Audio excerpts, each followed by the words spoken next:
যে অতি সম্প্রতি একটি বড় ঘটনা, এটিকে বড় ঘটনা বলবেন কিনা বলবেন নৃশংস ঘটনা, একটা মানুষকে, নিজ দলের মানুষকে, নিজ দলের কর্মীকে, নিজ দলের সহকর্মীকে একেবারে নৃশংসভাবে পাথর দিয়ে খুন করা মৃত্যু নিশ্চিত করার পরে তার উপর নৃত্য করা, এটি নিয়ে পুরো জাতি এক প্রকার বড় ধরনের ট্রমাটাইজ হয়ে গেল। তো এই পরিস্থিতিতে আবার বিএনপির পক্ষ থেকে সরাসরি বিএনপির অ্যাক্টিং চেয়ারম্যান সরকারের দিকে কিন্তু আঙ্গুল তুলেছেন যে সরকার হয়তো প্রশ্রয় দিচ্ছে, এবং গতকালকেও যুব দলের সাধারণ সম্পাদক তিনি বলেছেন যে সরকার এটাকে মানে আইন শৃঙ্খলা নিয়ন্ত্রণ করছে না, পরিস্থিতি অন্যদিকে নেওয়ার জন্য, এবং একটি স্বার্থান্বেষী মহল নির্বাচনকে পেছাতে চায়। সরকারের পক্ষ থেকে সরকারের ডেপুটি প্রেস সেক্রেটারি হিসেবে কী বলবেন? ধন্যবাদ আপনাকে। প্রথমত তো প্রত্যেকটা প্রাণী অমূল্য, তো যে কোনো হত্যাকাণ্ডই আসলে বড় ঘটনা। কোনো হত্যাকাণ্ডকেই যেটা অস্বাভাবিক একজনের এটাকে আসলে স্বাভাবিকভাবে দেখে এটাকে ছোট করে দেখার কোনো সুযোগ নেই। প্রত্যেকটা হত্যাকাণ্ডের বিচার হইতে হবে, হত্যাকাণ্ডের সাথে জড়িত যারা তাদেরকে ধরে আইনের আওতায় আনতে হবে, এগুলো তো করতেই হবে। আর এই হত্যাকাণ্ডটা যে কায়দায় সংগঠিত করা হয়েছে সেটা আসলে পুরো জাতিকে আপনি যেভাবে বলেছেন যে সত্যিই হ্যাঁ ট্রমাটাইজড করে দিয়েছে, এরকম এটা দেখলে যে কারো পক্ষেই আসলে আতঙ্কগ্রস্ত হয়ে যাওয়াটা খুবই স্বাভাবিক। আমি মনে করি যে এরকম সিচুয়েশন যখন আসে তখন আমাদের যারা আমরা সমাজে আছি দায়িত্বশীল মানুষ, যার যার জায়গা থেকে প্রত্যেকে দায়িত্বশীল ভূমিকা পালন করবে, এটাই সবচেয়ে কাঙ্ক্ষিত। এবং এই সময়টাতে আসলে বা এই ধরনের পরিস্থিতিতে আমরা দোষারোপের খেলায় যদি মেতে উঠি তাহলে পরিস্থিতির কোনো উন্নতি হবে না। পরস্পরকে আমরা দোষারোপই করতে পারি, কেউ দায়িত্ব এড়াতে পারি, কিন্তু তাতে আমাদের সমাজের কোনো লাভ হবে না। আমাদের এই সময়টাতে এ ধরনের সময় আসলে সবচেয়ে বেশি প্রয়োজন হচ্ছে আমাদের এক হয়ে কাজ করা। কারণ আমাদের কমন গোলটা কি, সবারই, সরকারের যেমন কমন গোলটা হচ্ছে জনজীবনে উন্নতি সাধন করা, মানুষের মধ্যে সমাজে শান্তি শৃঙ্খলা এগুলা বজায় রাখা বা স্বস্তি ফিরিয়ে আনা, তেমনি রাজনৈতিক দলগুলোও কিন্তু এটাই হচ্ছে একটা কাঙ্ক্ষিত লক্ষ্য। তারাও তো জনসেবার লক্ষ্য নিয়েই রাজনীতি করে। ভবিষ্যতে তারা রাষ্ট্র ক্ষমতায় আসবে, রাষ্ট্রের দায়িত্ব নেবে, রাষ্ট্রের মানুষের সেবা করবে, এটাই তাদের আসলে দায়িত্ব, বা তারা এই লক্ষ্য নিয়ে কাজ করে। তো এরকম সময়ে আমাদের যেটা সবচেয়ে বেশি প্রয়োজন সেটা হচ্ছে এক ধরনের ঐক্য বজায় রাখা, একতাবদ্ধ হয়ে কাজ করা, পরস্পরকে সহযোগিতা করা, দোষারোপ করা না।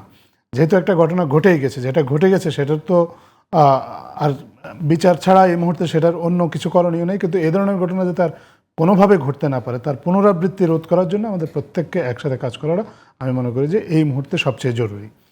আর একটা জিনিস আমাদের এটাও সাথে সাথে আমাদের সবার একটা জিনিস আমাদের যদি আমরা মাথায় রাখি তাহলে আমাদের সমাজের জন্য ভালো হবে। আমরা কোন পরিস্থিতি থেকে আসলে আমরা উত্তরণের চেষ্টা করছি।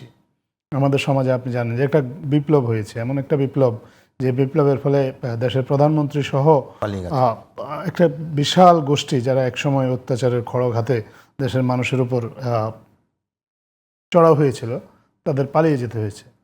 শুধু পালিয়ে গিয়েছে তারা তা না, পালিয়ে যাওয়ার আগে দেশের যতগুলো প্রতিষ্ঠান আছে সবগুলোর প্রাতিষ্ঠানিক কাঠামো, কর্মক্ষমতা, কার্যক্ষমতা এগুলোকে ধ্বংস করে দিয়েছে। এগুলো সমাজটাই ভেঙে পড়েছে, সমাজ কাঠামোটাই আসলে ভেঙে পড়েছে।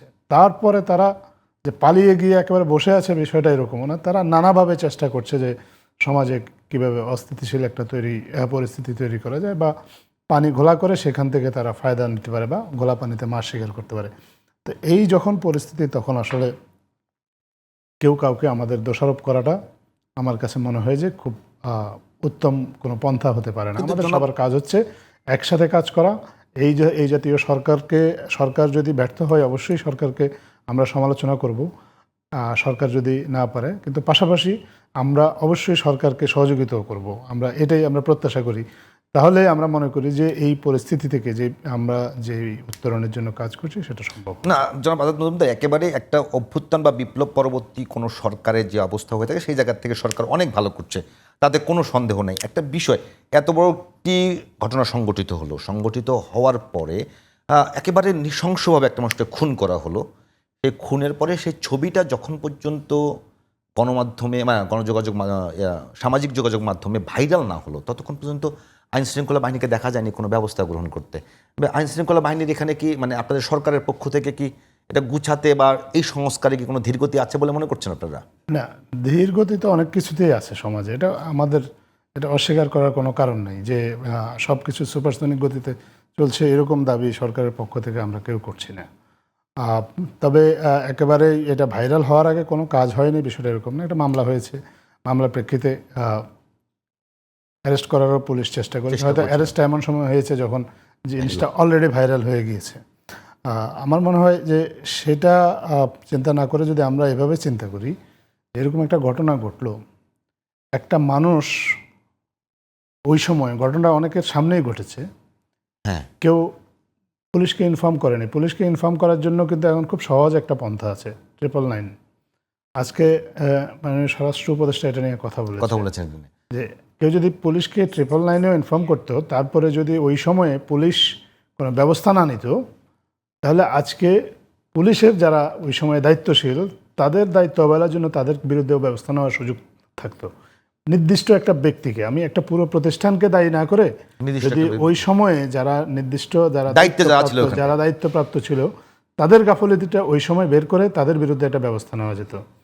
আপনি সংস্কারের গতির কথা বলছেন, আপনি দেখেন 999 অনেকদিন আগে চালু হয়েছে, 999 অনেক এই অভিযোগও আসে। এখন সরকারের পক্ষ থেকে একটা উদ্যোগ নেওয়া হয়েছে, এই ঘটনার এগুলোর আগেই একটা উদ্যোগ নেওয়া হয়েছে, এটা সংস্কার প্রক্রিয়ার অংশ হিসেবেই।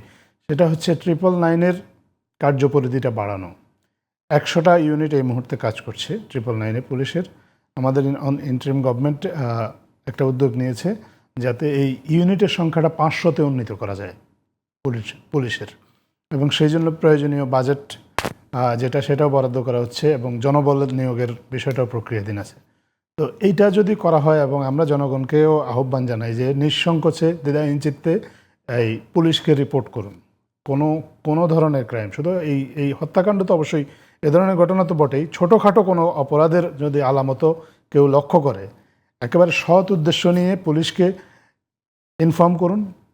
ইনফর্ম করার পরে পুলিশ যদি কোনো ব্যবস্থা না নেয়, বা অবহেলা করে, তাহলে সরকারের যারা দায়িত্বশীল আছে অবশ্যই তারা সেই পুলিশকে জবাবদিহিতার মধ্যে আনবে, কেন একটা অপরাধ সংগঠনের খবর পাওয়ার পরেও তারা ব্যবস্থা নিতে না পারে। এই সহযোগিতাটাও যদি জনগণের কাছ থেকে পাওয়া যায়, আপনার এই ধরনের ঘটনার পুনরাবৃত্তি রোধ করা সম্ভব। আরেকটা বিষয় আমি আপনাকে উল্লেখ করি, আপনি দেখেছেন একটা সময় ঢাকাতে যখন এ ধরনের অপরাধ বেড়ে গিয়েছিল, পুরো রাজধানীটাকে সিসিটিভির আওতায় আনা হয়েছিল, অনেকগুলো সিসিটিভি লাগানো হয়েছিল। জুলাই গণ অভ্যুত্থানের পরে আপনার ওই গণ অভ্যুত্থানের সময়ও অনেক সিসিটিভি আসলে ক্ষতিগ্রস্ত হয়েছিল, অনেক জায়গাতে কিন্তু সেগুলো নাই এখন। এই সিসিটিভি ক্যামেরাগুলো কিন্তু সেন্ট্রালি মনিটর করে ঢাকা মেট্রোপলিটন পুলিশের পক্ষ থেকে অনেক ক্রাইমের কিন্তু আপনার রহস্য উদ্ঘাটন করা হয়েছে। এখন সরকারের পক্ষ থেকে এই উদ্যোগটাও নেওয়া হয়েছে, সিসিটিভির সংখ্যা যেখানে যেখানে সিসিটিভিগুলো অকার্যকর ক্যামেরাগুলো, সেখানে এইগুলোকে প্রতিস্থাপন করা, এবং প্রতিস্থাপন করে সেগুলোকে কার্যকর করার উদ্যোগ নেওয়া, এবং আরও নতুন স্থানে যদি এই ধরনের ক্যামেরা লাগানো যায়, তাহলেও কিন্তু ক্রাইম যে মনিটরিংয়ের যে বিষয়টা, সেটা আমরা মনে করি আরেকটু উন্নত হবে, এবং ক্রাইম প্রিভেনশনের কাজটাও তখন পুলিশের পক্ষে একটু সহজতর হবে। এ বিষয়ে আমরা আসলে মানুষের কাছ থেকে সহযোগিতা চাই, আর অবশ্যই আমরা পুলিশের তো আরও সক্রিয় ভূমিকা থাকবে, এই প্রত্যাশা সরকারের পক্ষ থেকে করা হয়। অভিযোগ কিন্তু বারবার তুলছে যে সরকার এখন পর্যন্ত প্রশাসন এবং পুলিশকে সেইভাবে সংস্কার করতে পারেনি, এবং সরকারের একটা গতকাল তো সরাসরি বলেছে যে সরকারের একটা মানে অশুভ ইচ্ছা আছে, যে এরকম কেন মনে হচ্ছে? আপনাদের কি ব্যর্থতা আছে এরকম কোনো? না, আপনি নিজেই তো বললেন যে সরকারের নির্বাচনের প্রস্তুতির প্রসঙ্গটা, তো নির্বাচনের জন্য যে ঘোষিত সময়সীমা বা আলোচিত সময়সীমা, সেটার মধ্যে আশেপাশেই সরকার আছে। আপনারা নিজেরাই সেটা পর্যবেক্ষণ করছেন। তো চিন্তা যদি অশুভ হতো তাহলে তো আর সরকার আশেপাশে থাকতো না, তার অনেক দূরে থাকতো, চুপচাপ বসে থাকতো, কোনো কিছু না করে। সরকারের উপর একটা দায়িত্ব দেশের মানুষ দিয়েছে, রাজনৈতিক দলগুলো সরকারকে সমর্থন দিয়েছে দেখে সরকার কিছু কাজ করার সুযোগ পাচ্ছে, সেই কাজগুলো সরকার এগিয়ে নেওয়ার চেষ্টা করছে। এখন কতটুকু পারছে কি পারছে না, সেইটা সরকার নিজে মূল্যায়ন না করে মানুষ মূল্যায়ন করলে সবচেয়ে ভালো হয়। সরকারের মূল্যায়ন সবসময় নিরপেক্ষ হয় না, পক্ষপাতদুষ্ট হয়।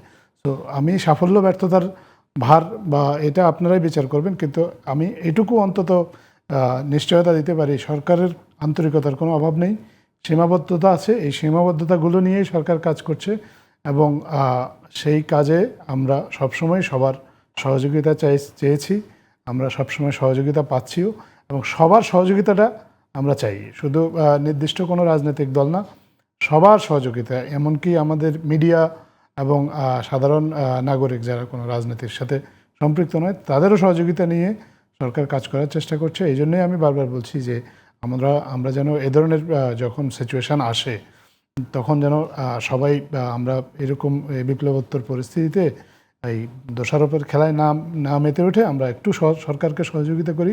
সরকার দৃঢ়ভাবে বিশ্বাস করে, অনেকগুলো ক্ষেত্রে তো আপনার পরিস্থিতির উত্তরণ ঘটেছে, আপনারা খেয়াল করেছেন যে আমাদের অর্থনৈতিক ঘুরে দাঁড়াতে শুরু করেছে, আমাদের ইনফ্লেশন কমে আসছে আস্তে আস্তে।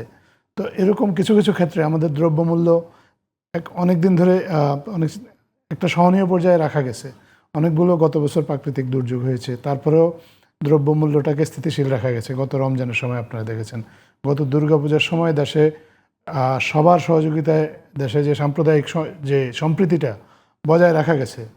তো এরকম অনেকগুলো ক্ষেত্রে তো সরকার সবার সহযোগিতা নিয়ে সাফল্য পেয়েছে। হ্যাঁ, এটা ঠিক যে আইনশৃঙ্খলার ক্ষেত্রে সবার যে এক্সপেকটেশন ছিল সেই এক্সপেকটেশন অনুযায়ী সরকার সাফল্য পায়নি, তবে এটা আমরা বিশ্বাস করি যে যেই পরিস্থিতি থেকে সরকার দায়িত্ব নিয়েছে সেখান থেকে আস্তে আস্তে এটা উন্নত হতে শুরু করেছে এবং সামনে যদি সকলের সহযোগিতা পাওয়া যায় তাহলে এটাকেও নিয়ন্ত্রণে আনা সম্ভব হবে।